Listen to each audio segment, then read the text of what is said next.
Bonjour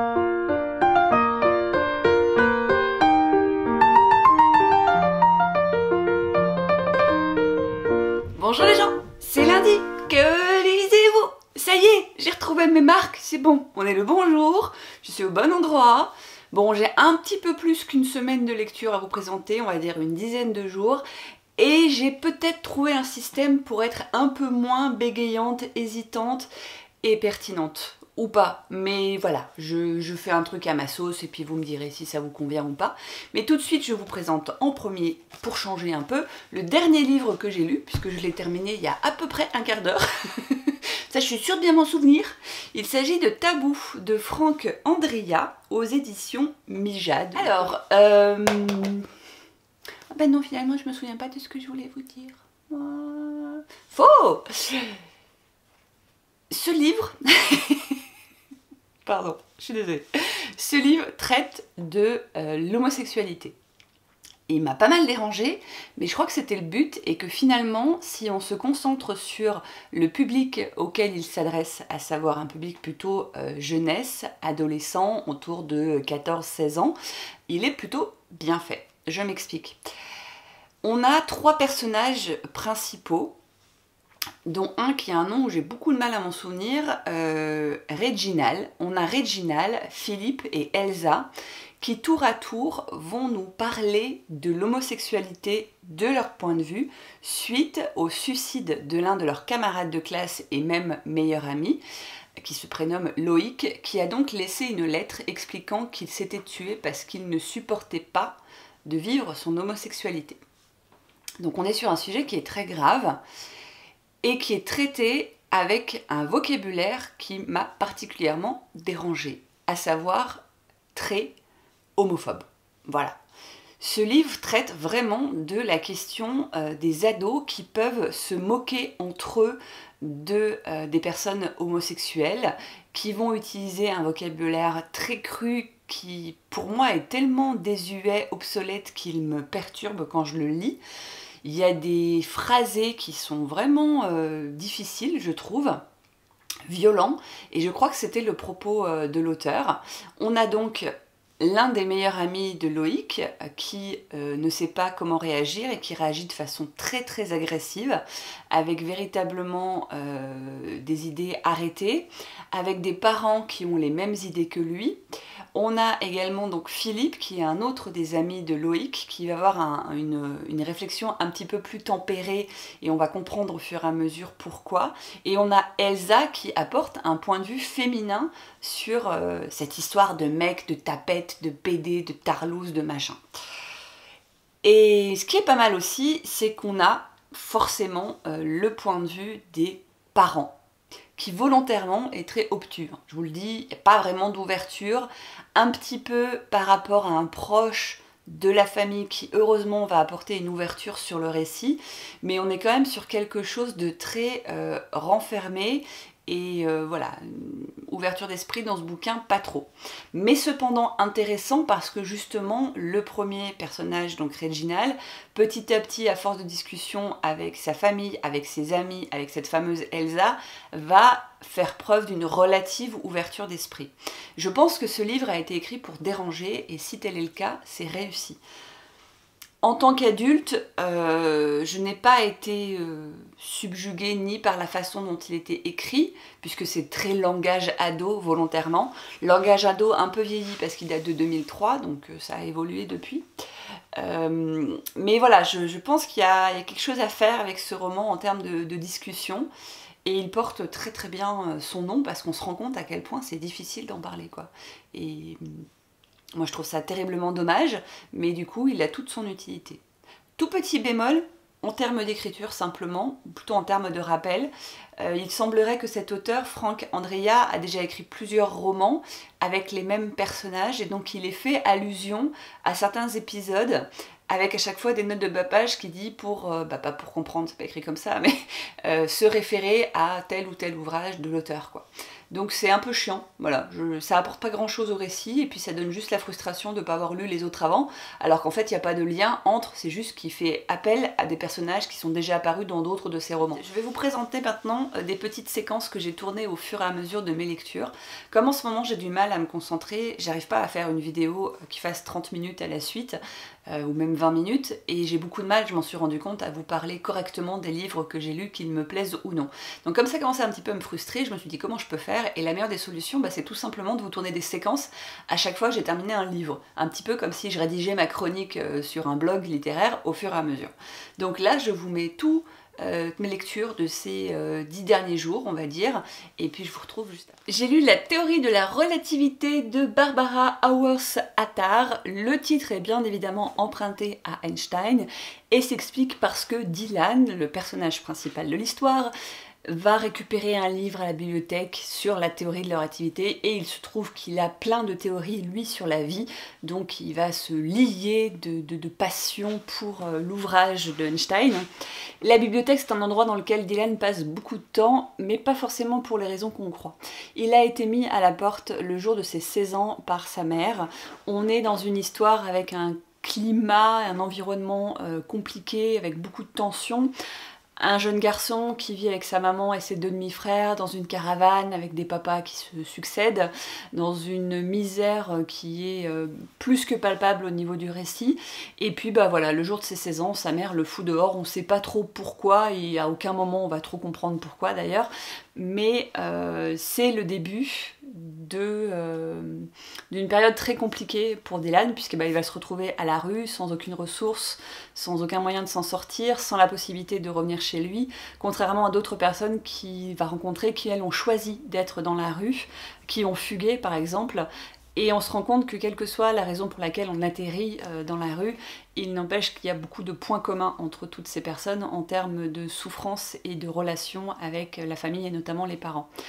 On est face à toute une galerie de personnages, si je puis dire, qui chacun représente alors peut-être un stéréotype de ce qu'on imagine être la vie dans la rue, mais en même temps une bonne représentation, avec par exemple Twitch qui va être un jeune adolescent qui est drogué, souvent en manque, et qui est un peu prêt à tout pour obtenir sa dose, même s'il a des sentiments qui sont sincères pour Dylan. On va avoir Amber qui, elle également, va prendre Dylan sous son aile, mais qui se révèle être une prostituée avec un Mac.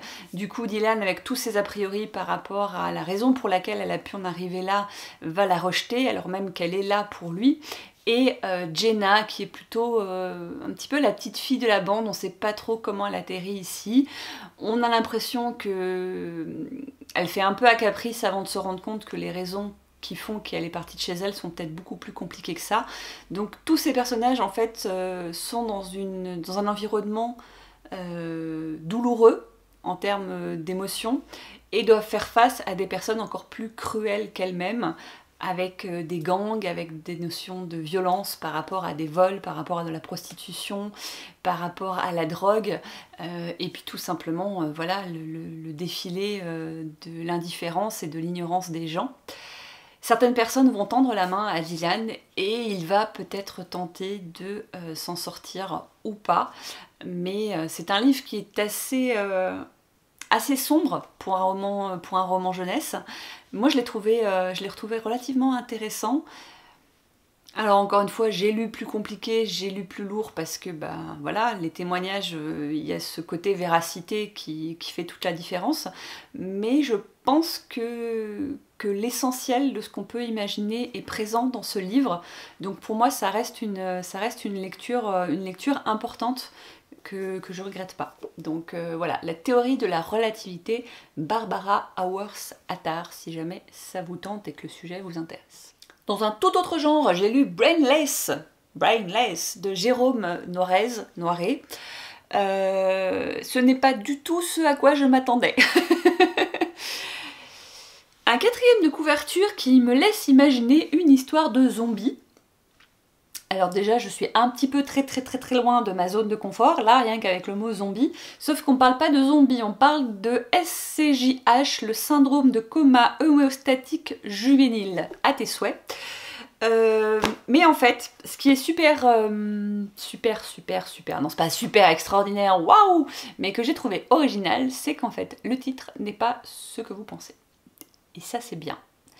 Ce qui ne va pas me permettre de vous faire un résumé de cette histoire. Ceci étant, Brainless, c'est le personnage principal, qui en fait s'appelle Jason, comme Jason dans Vendredi 13, qui a son importance puisque Jason est passionné de films d'horreur. Donc on a toute une partie sur un jeune garçon qui en fait est donc décédé, c'est donc un zombie, même si on ne le nomme pas ainsi, mais il va pouvoir retourner à l'école parce qu'il y a eu une directive comme quoi il faut accueillir les zombies à l'école. Donc il retourne à l'école, il fait sa première journée au lycée et Brainless, en fait, c'était son surnom avant même qu'il devienne zombie parce qu'il était un petit peu loin à la détente, il était un petit peu neuneux, etc. Donc les gens se moquaient déjà de lui, on retrouve tous les clichés de stars du lycée, football américain versus pom-com girl un peu gnégnaise. Donc on est vraiment là dans du pur... dans du pur cinéma de fiction, j'ai envie de dire. Mais ce qui est très drôle, c'est que le roman prend une autre tournure, que je ne peux pas vous expliquer, mais qui fait qu'en fait, Brainless, son cerveau, son cervelle, prend un tout autre sens et n'a pas forcément de lien avec les zombies. À moins que être un zombie, quand on est au lycée, ça ne veut pas forcément dire être décédé et renaître à la vie. Voilà, c'est tout ce que je peux vous dire. Ce qui est dommage, c'est que donc on se retrouve avec, on va dire, deux histoires en parallèle qui se rejoignent, mais de façon que j'ai trouvée très maladroite. Et on y perd en rythme, on y perd au niveau de l'envie de savoir comment ça va se finir, parce que finalement, aucune des deux histoires n'est vraiment exploitée à fond. Et on a une succession de... En fait, si vous voulez, le récit, c'est tantôt on nous raconte l'histoire de Brainless, tantôt c'est lui qui prend la parole. Donc déjà, moi je suis pas fan de ce genre d'articulation avec un chapitre un tel, un chapitre un tel, un chapitre un tel. Vu, revu et re-revu, voilà, moi c'est pas mon truc. Mais du coup, voilà, je me suis retrouvée un peu en mode... ah ouais, en fait, Brainless, ça veut dire ça. Ah, pas mal, bien joué, bien trouvé. Mais pourquoi là tu vas pas plus là-dedans? Et pourquoi là t'exploites pas plus ça? Et du coup, bah... plouf! J'ai lu un témoignage qui est pas mal, mais qui est pas ce que j'avais envie de lire ni prévu de lire quand je pensais le lire. Voilà. Est-ce que pas mal c'est un compliment pour un bouquin? Je suis pas sûre. La peine d'être vécue de Priscille Déborah, qui est donc une histoire vraie. Si vous lisez le 4e de couverture, vous vous attendez à découvrir l'histoire de Priscille, qui est une jeune femme d'une trentaine d'années, qui souffre de dépression depuis très très longtemps, suite au décès de son frère, quand elle avait, elle, 12 ans et lui 9 ans, décédé d'une mucoviscidose. Elle n'a jamais vraiment trouvé sa place depuis, avec cette impression de devoir être parfaite. Et elle se met beaucoup de pression jusqu'au jour où malheureusement elle décide de se suicider. Elle se rate et se retrouve handicapée puisqu'elle perd ses deux jambes ainsi que son bras. À la manière dont est rédigé le 4e de couverture, je m'attendais à suivre sa vie réveil à l'hôpital avec cette découverte de son corps mutilé et tout ce qu'elle va faire pour réapprendre à vivre et reprendre goût à la vie, puisque le 4e de couverture la présente comme étant aujourd'hui épanouie, peintre reconnu mondialement, etc., etc. Sauf qu'en fait, et j'ai volontairement laissé les post-it dans le livre, enfin les marque-pages, vous avez donc le livre, pour vous situer, grosso modo. Le livre fait à peu près 300 pages. Vous avez les 60 premières pages qui sont consacrées à comment elle en arrive à ce geste.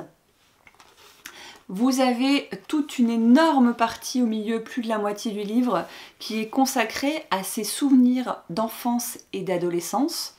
Vous avez ensuite une toute petite partie qui doit représenter pas même une vingtaine de pages sur l'après à nouveau, et plus exactement les quelques jours qui précèdent son acte.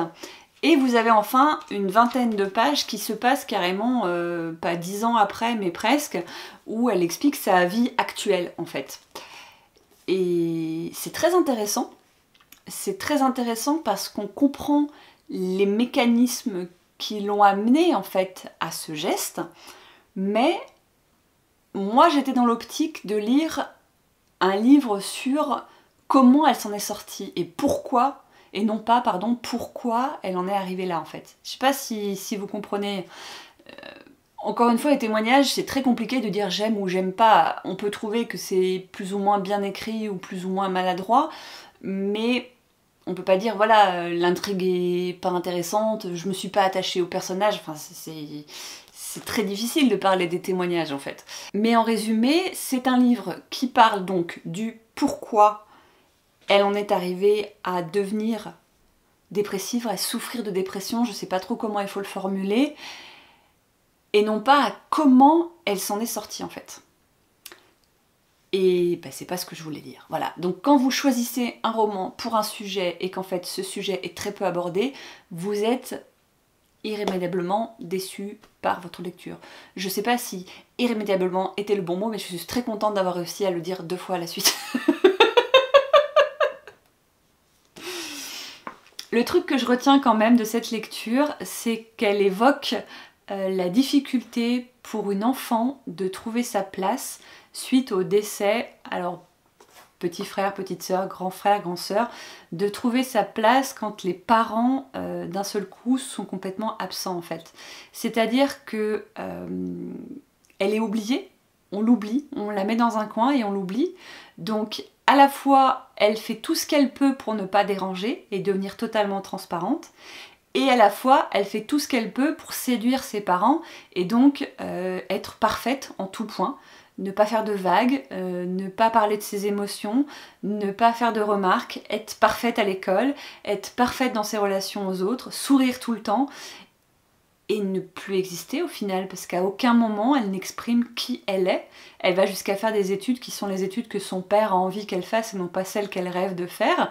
En l'occurrence, elle se retrouve coincée dans du commerce ou du marketing, je sais plus trop, alors qu'en fait elle rêve de faire de l'art et de vivre de la peinture, qui en plus est un point commun qu'elle a à la base avec son père, mais qu'elle a perdu le jour où son petit frère est mort. Enfin voilà, il y a plein de relations comme ça qui sont brisées, et elle raconte ça très justement.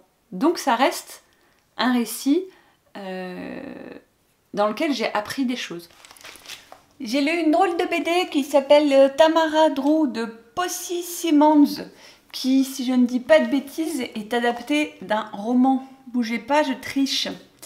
Librement inspiré du roman de Thomas Hardy, Loin de la foule déchaînée. Comment vous résumer ça? Elle est très étrange cette BD, parce que bon, là, vous vous dites BD plutôt classique. En même temps, je sais pas si je suis cadrée ou pas, mais c'est pas grave. Donc là, vous vous dites plutôt BD classique. Mais des fois, faut juste que je trouve une page, parce que bien évidemment, j'ai rien préparé. Des fois, vous avez énormément de textes, en fait. Voilà. Donc, j'ai pas eu l'impression de lire véritablement une BD. J'ai eu l'impression de lire un roman graphique. Alors je sais que je joue sur les mots, hein, mais vraiment une partie roman dans laquelle on aurait dessiné certaines scènes pour nous expliquer un peu mieux l'intrigue. Et donc vous passez de bout de texte à image à bout de texte. C'était un peu perturbant, mais en même temps j'ai bien aimé le style que je connaissais pas du tout. Je sais pas si, vous voyez, si ça se fait souvent ou pas, mais j'ai trouvé ça pas mal du tout en fait. Encore une vidéo dans laquelle je ne saurais pas parler de BD, mais c'est pas grave. Concernant l'histoire, nous sommes dans un petit village d'Angleterre, dans un cottage où plusieurs écrivains ont l'habitude de se réunir pour travailler. Vous avez toute une série d'écrivains, tous différents, avec celui qui est persuadé qu'il va écrire le roman du siècle, alors même que ça fait 10 ans qu'il est sur le même chapitre. Vous avez celui qui est capable tous les ans de vous sortir un best-seller. Vous avez tout ce genre de personnes. Et dans cet univers très tranquille, très paisible, va se produire un événement incroyable. L'arrivée d'une femme absolument magnifique qui hérite d'une maison très proche de ce cottage. J'ai eu un petit peu de mal à cerner ce personnage de Tamara, de savoir si c'était véritablement une garce ou si elle avait une revanche à prendre ou si elle était ingénue. C'était très difficile de savoir. On y retrouve aussi des enfants, ou plutôt des adolescentes en mal de sensations fortes. Je rappelle, hein, on est dans un village complètement perdu en Angleterre où il ne se passe pas grand-chose. Donc le moindre petit événement se transforme en rumeur paysanne, si je peux dire, en cancan. Et les adolescents et adolescentes font également partie du lot et elles auront d'ailleurs leur rôle à jouer là-dedans. Donc voilà, tout ça se passe en parallèle de Londres où certains événements se déroulent également et ça vous crée un beau micmac de comment quelque chose de très simple, que je vous décrivais tout à l'heure comme étant stupéfiant mais avec beaucoup d'ironie, quelque chose de très simple, à savoir l'arrivée d'une nouvelle personne ou alors le retour d'une personne qui a changé peut bouleverser complètement le coin paisible qu'est ce petit cottage d'écrivain.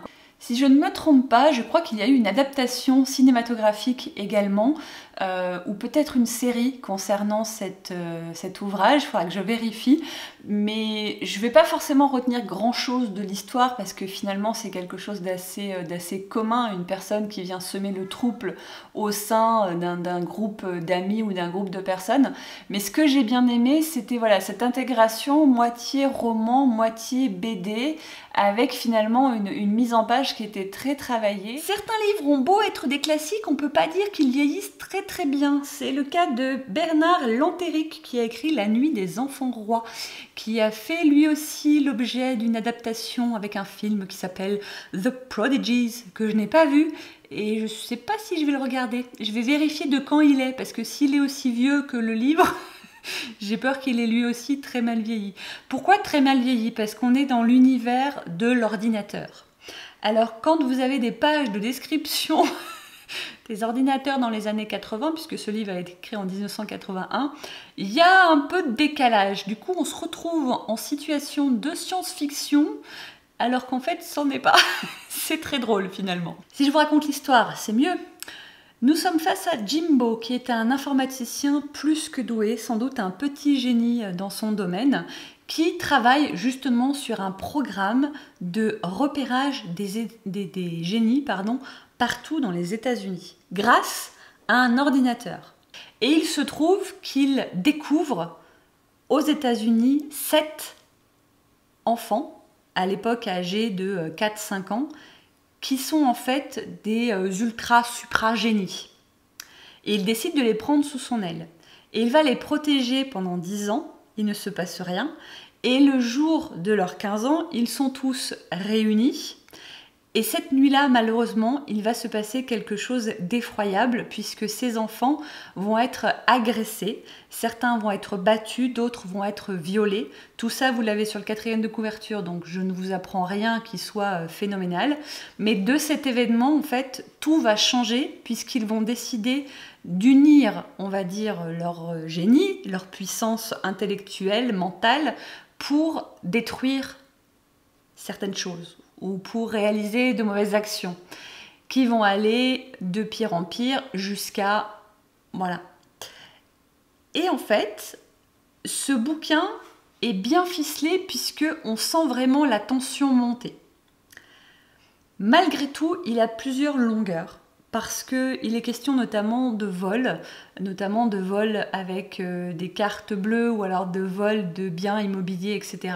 mais qui sont décrits en long, en large, en travers et j'ai pas trouvé ça du tout intéressant. Donc pas mal de longueur, trop à mon goût, mais malgré tout, on sent le piège qui se referme avec donc ce bon vieux Jimbo qui voudrait les protéger mais qui en même temps va bien devoir à un moment ou à un autre choisir un camp parce que ils vont aller trop loin, tout simplement. Mais j'ai eu du mal parce que ce Jimbo, qui est lui-même un génie, a une façon de communiquer qui est très agaçante puisque tout au long du livre, il est calme, il est paisible, il ne s'énerve jamais. Et il a une femme en face de lui qui, elle, s'énerve un petit peu, mais lui, il reste zen. Et moi, quelqu'un qui reste zen quand je m'énerve, ça me donne juste qu'une envie, c'est de m'énerver encore plus. Ce qui est totalement contre-productif, j'en suis bien consciente. Mais du coup, il m'a gavé tout au long du livre, ce monsieur.